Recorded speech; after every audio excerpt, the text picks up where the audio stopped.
Hi friends, நாளைக்கு சித்திரை ஒன்றுனால இன்றைக்கி போய் நாங்கள்லாம் காய் வாங்கியாச்சு. எப்போதுமே நாங்கள் சித்திரை ஒன்றுக்கு நாங்கள் கொடுப்போம். நாங்கள் எந்த ஊர்னா நாகர்கோவில். ஸோ நாகர்கோவிலில் எப்போதுமே கொடுப்பாங்க சித்திரை ஒன்றுக்கு எல்லா கோவிலையும்.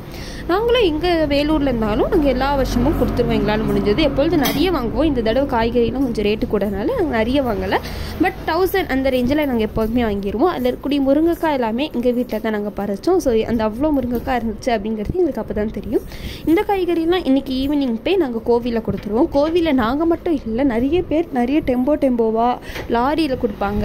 ஸோ அவங்களால வசதிக்கு ஏற்ற மாதிரி அவங்கவுங்க கொடுத்துப்பாங்க. அவங்கவுங்க அது எல்லாமே அவங்களோட விஷ் தான். நாங்கள் கொடுக்குற எல்லா காய்கறியுமே அவங்க நம்ம நாளை காலையில் கை நீட்டமோ நிறைய காய்கறி இருக்கும். ஸோ லைனாக வந்துக்கிட்டே இருப்போம். அவங்க எல்லா காய்கறியும் கொடுப்பாங்க. அந்த எல்லா காய்கறியை வச்சு அவியல், பொரியல், சாம்பார் எல்லாமே வச்சுக்கலாம். அவ்வளோனா இருக்கும். அது அப்புறமாட்டி எங்கள் அம்மா அப்பா அவங்கெல்லாம் காய் நீட்டம் கொடுக்க ஆரம்பிச்சிடுவாங்க. அவ்வளோதான். By friend.